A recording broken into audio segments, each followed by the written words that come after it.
네, 시간에 광기와 신앙이라는 제목으로 오늘 말씀을 함께 나누기를 원합니다. 천지 창조 이래로 인류는 달의 한쪽 면만을 보았습니다. 달의 자전주기와 지구의 공전주기가 정확하게 일치하기 때문입니다. 달은 지구의 중력에 꽉 붙들려 그렇게 공전을 합니다.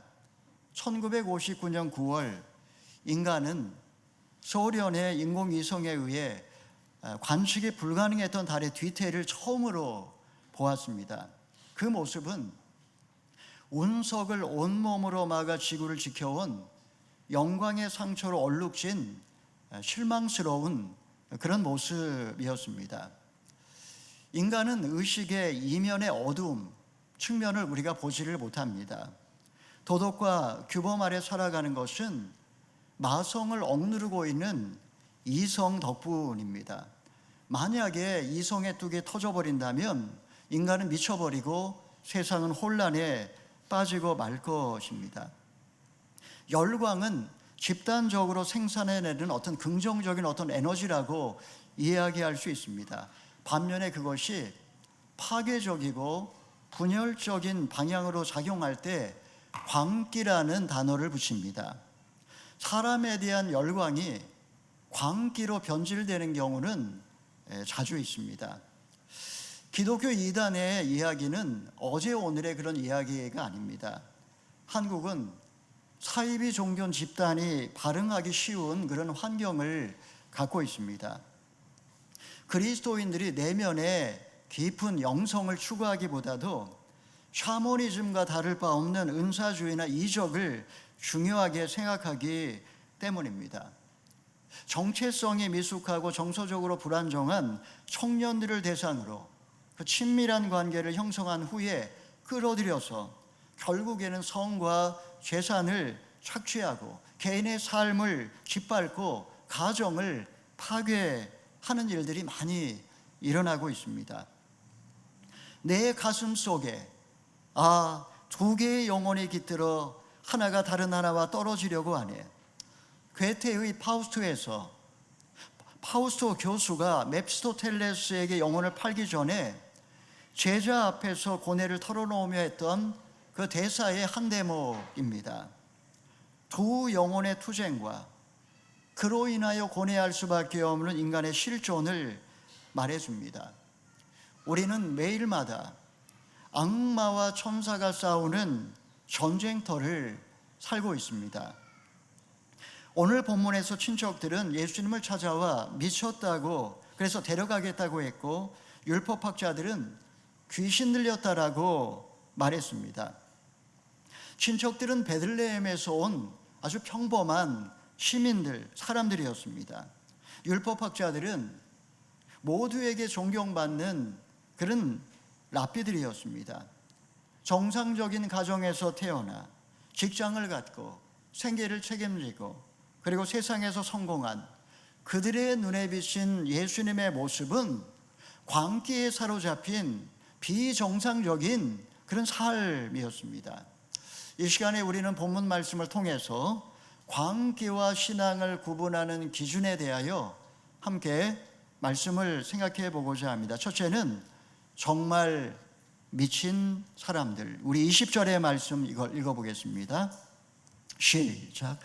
예수께서 집으로 들어가시니 또다시 사람들이 몰려들어 예수와 제자들은 음식 먹을 겨를조차 없었습니다. 밤새 기도하신 후에 12제자를 선택하신 예수님은 이제 산에서 내려오셨습니다. 우리 지난주에 살펴본 말씀입니다. 소문이 퍼지자 또 많은 사람들이 예수님 집 주위로 몰려들었습니다. 그들은 각자 절박한 문제를 갖고 주님께 나왔습니다. 예수님은 병자를 고쳐주셨고 귀신 들린 자를 그렇게 귀신을 쫓아내 줬습니다. 그렇게 하나님의 나라를 그들에게 그렇게 가르쳐 주신 것입니다. 식사할 겨를조차 없이 영혼들을 헌신적으로 섬기시는 그 예수님의 모습을 보고 다들 아마 큰 감동을 받았을 것입니다. 이때 예수님을 전혀 다른 시각으로 바라보는 두 부류의 사람들이 나타납니다. 그들이 누구인지 첫 번째는 친척들입니다. 우리 21절의 말씀을 읽어보겠습니다. 시작. 예수의 가족들은 예수가 미쳤다는 소문을 듣고서 예수를 붙잡으러 찾아다녔습니다. 여기서 가족이라고 번역을 했지만 원래의 의미, 정확한 의미는 친척이라고 번역하는 게 맞습니다. 그들은 예수가 미쳤다 이런 소문을 듣고 예수를 붙잡으러 지금 찾아다니고 있었습니다. 과거에 예수님은 평범한 목수셨고 그리고 효성 깊은 아들이었습니다.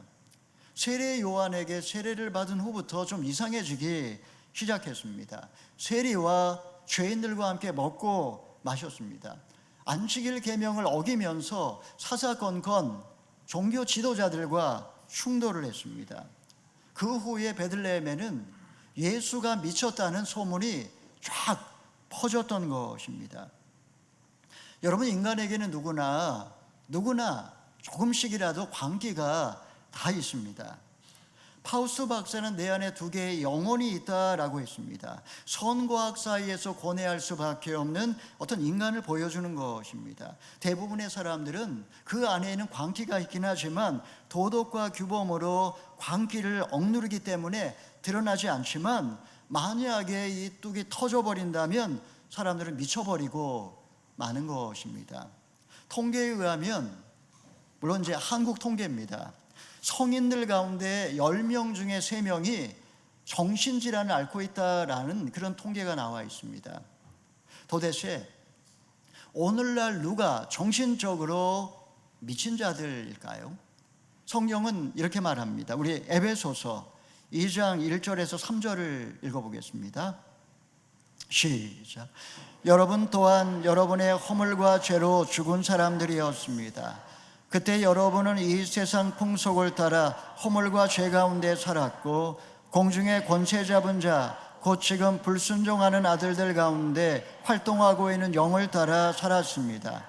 그때는 우리도 다 그들 가운데 속해 육체와 마음이 원하는 것들을 행하며 육체의 욕망대로 살았습니다. 그래서 우리도 그들과 마찬가지로 태어날 때부터 진노의 자녀들이었습니다. 여러분, 태어날 때부터 진노의 자녀라고 했습니다. 공중권세 잡은 자를 따라 사는 자들이 미친 자라는 겁니다. 그들은 허물과 죄로 죽었고 세상 풍속을 따라 살아갑니다. 이성으로 자기를 통제하는 선량한 시민일 수도 있고 세상에서 어느 정도 성공한 사람일 수도 있습니다. 하지만 그들은 세상 풍속을 따라 살아가니 자기들은 정상이라고 생각하지만 하나님 없는 인간은 결국 육체의 욕망대로 살아갈 수밖에 없습니다. 마귀는 늘 하나님과 상관없이 네가 원하는 대로 살라고, 네가 원하는 대로 살라고 말합니다. 그들이 바로 진노의 자녀들이라는 것입니다. 자, 예수님을 전혀 다른 시각으로 바라보는 두 번째 부류의 사람들이 등장합니다. 바로 율법학자들입니다. 우리 22절의 말씀 읽어보겠습니다. 시작. 그래서 예루살렘에서 내려온 율법학자들이 말했습니다. 예수가 바알세불에게 사로잡혀 있다. 그가 귀신들의 우두머리에 힘을 빌려 귀신을 쫓아내는 것이다. 친척들은 예수가 미쳤다라고 말했지만 율법학자들은 귀신 들렸다라고 좀 더 험한 말을 했습니다. 미친 것은 정신 이상을 말하는 것이고 귀신 들렸다 이것은 영적인 문제입니다. 그들은 예수님이 귀신의 우두머리 바알세불의 악마의 조종을 받는다 이렇게 말을 했습니다. 그들은 성경 전문가들이었습니다. 오랜 세월 그토록 성경을 읽고 실천하고 그리고 가르쳤던 자들이 정작 성경에 약속했던 그리스도를 믿지 못하고 있는 아이러니가 펼쳐지고 있는 겁니다.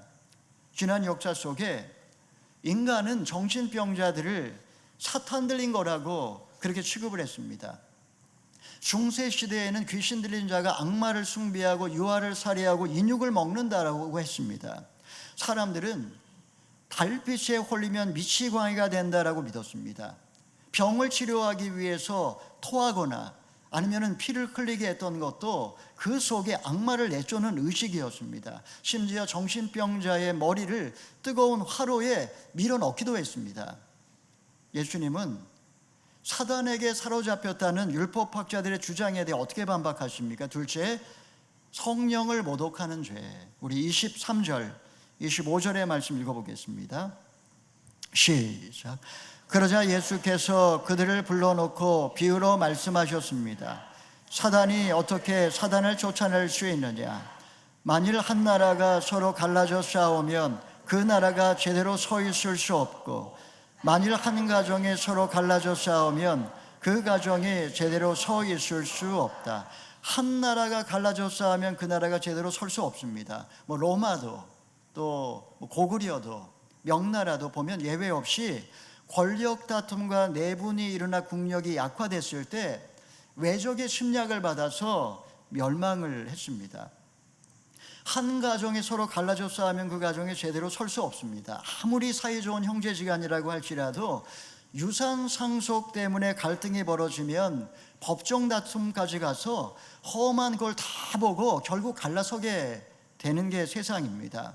사단은 어두운 세계에 거대한 제국을 세워놓고 있습니다. 우리 눈에 보이진 않지만 그 나라에는 사단과 악령들과 귀신들이 견고한 위계 질서를 이루고 있습니다. 군대 조직처럼 계급도 있고 서열도 있습니다. 큰 무당 앞에 작은 귀신이 맥을 못 춥니다. 왜 그럴까요? 큰 무당 뒤에는 큰 귀신이 있기 때문입니다. 하나님께 대적하여 천상에서 쫓겨난 이래로 그들은 똘똘 뭉쳐서 마지막 날의 멸망을 면해보려고 발버둥을 지금 치고 있는 것입니다. 옛날부터 귀신 들린 사람들이 있었고 귀신을 내어 쫓는 의식은 어느 민족에나 있었습니다. 삼국지를 보게 되면 고육지계라고 해서 전투에 임하기 전에 귀신을 쫓아내는 의식을 했습니다. 일종의 심리전이라고 할 수가 있겠죠. 힌두교나 불교에서도 퇴마사라는 사람이 있어서 귀신을 쫓아냈습니다. 무당도 푸닥거리를 해가지고 귀신을 불러내고 또 쫓아냈습니다. 천주교에서도 구마사제라고 해서 귀신을 쫓아내는 그런 의식을 실제로 하는 신부가 있습니다. 여러분, 정말 율법학자들의 말대로 귀신을 쫓아낼 수 있을까요? 우리 마가복음 5장 6절 7절 읽어보겠습니다. 시작.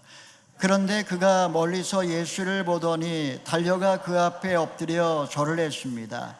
그러고는 찢어질 듯 큰 소리로 외쳤습니다. 지극히 높으신 하나님의 아들 예수여, 제가 당신과 무슨 상관이 있습니까? 제발 저를 괴롭히지 마십시오. 세상에 얼마나 많은 귀신이 있는지 정확히 알 수는 없습니다. 분명한 사실은 그 많은 귀신과 악령 가운데에서 회개한 귀신은 하나도 없다는 것입니다. 그들은 예수님을 누구보다 잘 알아봅니다. 달려와서 앞에 엎드려서 절도합니다. 중요한 것은 그들은 절대로 회개하지 않습니다. 제가 당신과 무슨 상관이 있습니까? 내 인생에, 내 삶에 관여하지 마세요. 제발 저를 괴롭히지 마세요. 이렇게 말을 합니다. 귀신도 예수님을 믿지만, 귀신도 예수님 앞에 두려워 떨지만 절대로 회개하지 않고 자기의 조직을 배신하지 않는다라는 것입니다. 자, 그러면 어떻게 예수님은 귀신을 쫓아내실까요? 힘으로 쫓아내실까요? 우리 26절, 27절의 말씀 읽어보겠습니다. 시작. 만일 사탄이 26절, 27절입니다. 네, 읽겠습니다. 시작. 만일 사탄이 스스로 반란을 일으켜 갈라진다면 제대로 서지 못하고 스스로 망할 것이다. 먼저 힘센 사람을 묶어놓지 않고 그 집에 들어가 물건을 훔친 사람은 아무도 없다. 묶고 나서야 그 집을 털 수 있는 것이다. 먼저 사탄을 묶어야 된다라는 거죠. 사탄의 나라는 지금 강력한 연대를 이루고 있기에 결코 갈라지지 않습니다. 사단은 죄와 어둠, 병과 죽음, 바로 이런 것을 가지고 세상을 지금 지배하고 있습니다. 수많은 악령과 귀신들이 견고한 진을 곳곳에 쌓아놓고 그 안에서 인간들을 통치하고 있습니다. 죄에다가 세상의 풍속과 문화의 옷을 입혀가지고 전혀 양심의 가책을 느끼지 못하게 만들고 육체의 욕망을 따라 살게 그렇게 하는 게 사탄의 일입니다. 이런 세상에서 허물과 죄로 죽은 영혼들을 구원한다라는 것, 너무나 강력한 견고한 진안에 결박해 놨기 때문에 불가능한 일이라고 할 수가 있습니다. 타인의 토지를 무단으로 점유하여 사용하는 것을 불법 점유라고 합니다. 이것은 범죄 행위이기 때문에 3년 이하의 징역에 처해질 수가 있습니다. 근데 만약에 옛날에 시골에서 올라와서 남의 집에 판자촌 만들어서 살고 이런 일들이 많이 있지 않았습니까? 만약에 국유지를 20년 이상 불법 점유 시에는 점유 취득 시효를 주장해서 소유권을 얻을 수도 있는 그런 경우도 있다고 합니다. 사단은 너무나 오랜 세월 불법 점유하면서 점유 취득 시효를 주장하면서 이제 내 거라고 주장하는 거라고 할 수가 있습니다. 세상을 불법 점유하면서 이제 어느새 모든 세상 사람들은 다 자기 거라고, 자기 물건이라고, 본문 말씀대로 표현하면 물건이라고 착각을 하고 있습니다. 이제 인간 스스로의 힘으로는 절대로 그 결박에서, 그 견고한 진에서 빠져나올 수 없는 구조가 되고 만 겁니다. 자, 주님이 힘으로 그들을 건져내셨을까요? 어떤 방법으로 사단을 결박하시고 구원하신 걸까요? 우리 히브리서 2장 14, 15절의 말씀 읽어보겠습니다. 시작. 이와 같이 자녀들은 피와 살을 함께 나눈 사람들이므로 그 자신도 이와 같이 그들과 함께 속하셨습니다. 이는 죽음으로 인해 죽음의 권세를 가진 자, 곧 마귀를 멸하시기 위함이며 또한 죽음이 두려워 평생 노예에 매여 살아가는 사람들을 풀어주기 위함입니다. 14절, 15절의 말씀을 계속 좀 보여주시면 거기에 뭐라고 나오냐면 죽음으로 인해 죽음의 권세를 가진 자 마귀를 멸하기 위함이며 라고 했습니다. 예수님은 죽음이 두려워서 평생 노예로 살아가는 인간을 구원하기 위해 이 땅에 오셨습니다. 그리고 예수님은 죽음을 통해서 죽음을 가진 자 마귀를 멸하셨습니다. 예수님은 마귀를 멸하기 위해 전쟁을 하지 않으셨습니다. 죽음을 통해서 자신의 피와 살을 나누셨고 바로 이를 통해 마귀를 결박하셨습니다. 정당한 대가를 치르시고 그분의 자녀들의 결박을 푸신 후에 구원해 주셨다라는 것입니다. 이제 예수님은 악의찬 비난을 하는 율법학자들에게 무서운 경고를 하십니다. 28절 29절의 말씀 읽어보겠습니다. 시작. 내가 너희에게 진실로 말한다. 사람이 어떤 죄를 짓든지 어떤 비방의 말을 하든지 그것은 모두 용서받을 수 있다. 그러나 누구든지 성령을 모독하는 사람은 결코 용서받을 수 없다. 그것은 영원한 죄다. 극악무도한 죄를 짓고 십자가형에 처해진 강도도 구원받았는데 영원히 용서받지 못할 죄가 있다니 참 놀랍습니다. 여러분, 성령을 모독한다라는 게 뭘까요? 이 성령을 모독한다라는 말만큼 오해를 불러일으키는 그런 구절도 없습니다. 한때 한국이 여러 북한이 미사일을 쏘고 하면서 한국 전쟁이 일어날 거라고 그렇게 예언했던 그런 젊은 그런 목회자가 있었습니다. 그리고 그가 했던 아주 작은 몇몇 예언들은 또 들어맞기도 했었습니다. 여러분, 그 이후에 한국 전쟁이 일어나지 않으니까 하나님이 우리의 기도를 들어주셔서 전쟁이 일어나지 않았다, 또 그렇게 이야기를 했습니다. 여러분, 어느 날 성령께서 피지로 가라고 그렇게 말씀하십니다. 그렇게 성령에 충만해서 그렇게 이야기를 했다고 한번 생각해 보십시오. 너무나 이상하지 않습니까? 왜 갑자기 피지일까요? 이상하지만 그 자리에서 순종하지 않으면 성령을 회방하는 죄에 걸리게 되고 영원히 용서받지 못할까 봐 두려움을 느낍니다. 그런 사람들이 피지에 가서 그 감옥 같은 생활을 하면서 서로 뺨을 치면서 타작마당을 하면서 그러면서도 용납을 하고 있는 일이 벌어지고 있습니다. 데살로니가 후서 2장 9절 10절의 말씀 읽어보겠습니다. 시작. 그 불법자는 사단의 활동을 따라 나타나서 갖가지 능력과 거짓 표적들과 기적들과 모든 불의의 속임수와 함께 멸망받을 사람들에게 이를 것입니다. 이것은 그들이 구원을 얻기 위해 진리의 사랑을 받아들이기를 거부했기 때문입니다. 그날이 되면, 말세가 되면 불의한 자들이 나타날 건데 사탄의 활동을 따라서 능력과 거짓 표적을 행할 거라고 그렇게 이야기를 하고 있습니다. 어리석은 인간은 속임수에 빠져서 그리스도의 십자가의 사랑은 거부하고 결국은 멸망을 선택한다는 겁니다. 만일 여러분 이런 일이 우리에게 벌어지면 어떻게 분별을 해야 할까요? 만민중앙교회 이재록 교주가 능력과 거짓 표적을 행하면서 수많은 사람들을 예배당으로 끌어모았습니다. 그리고 그 옆에서 항상 조력자의 역할이 굉장히 중요합니다. 이 조력자가 천사가 지금 내려오고 있습니다. 성령이 우십니다. 그러면 이재록이 그 옆에서 막 웁니다. 여러분 이런 모습을 통해서 사람들을 조종을 하는 것입니다. 이단으로 정죄를 받았습니다. 이단으로 정죄받은 후에는 더욱더 과감해져 가지고 이제 성령의 행세를 하고 있습니다. 만약에 그의 말을 거부한다면 성령을 모독하는 영원히 용서받지 못할 죄를 짓는 게 되는 겁니다. 여러분 이단에 빠진 자들이 왜 빠져나오지를 못할까요? 종교적 열정이 집단 자살이나 마녀 사냥 같은 광기로 변질되는 경우는 부지기수입니다. 지금 요즘에 언론이 지금 나는 신이다 그 프로그램 방영되고 난 다음에 지금 많은 사람들이 지금 공분을 하고 있습니다. 교주의 만행을 폭로를 하지만 여러분 이단이 없어지질 않습니다. 그 안에 있는 사람들이 절대 나오지를 않습니다. 왜 그럴까요? 일종의 인지 부조화 현상이라고 할 수가 있습니다.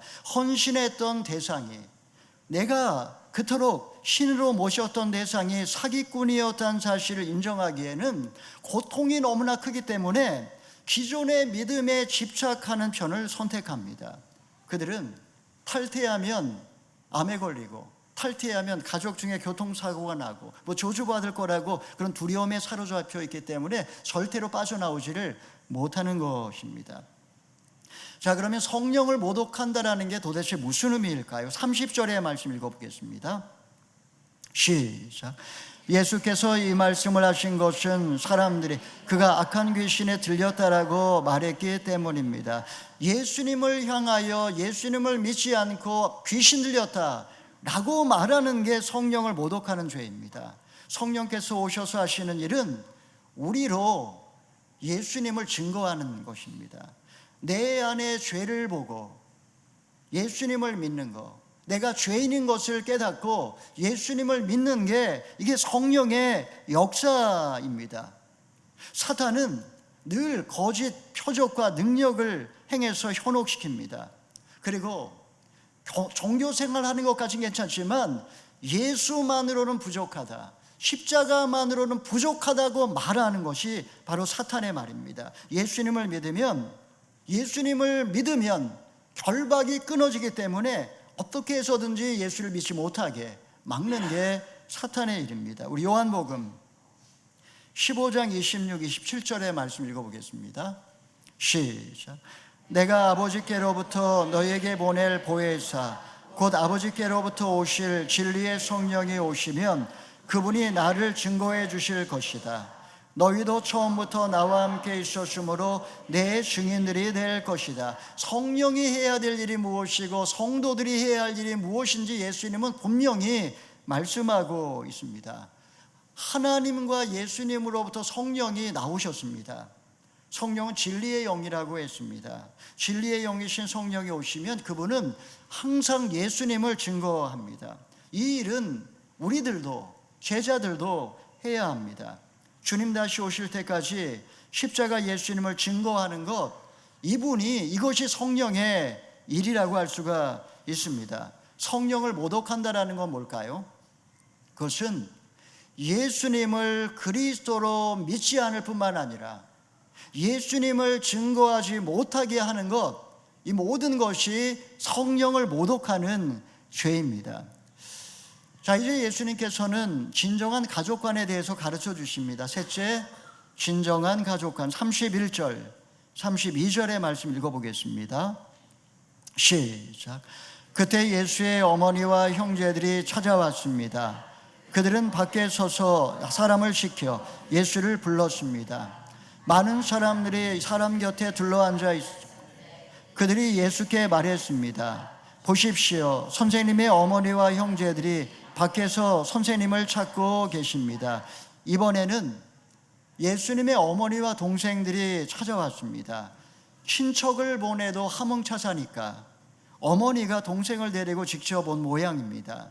친척은 예수가 미쳤다라고 얘기했고, 율법학자들은 예수가 귀신 들렸다라고 단정을 했습니다. 근데 가족들은 그렇게 말하지 않습니다. 가족이니까.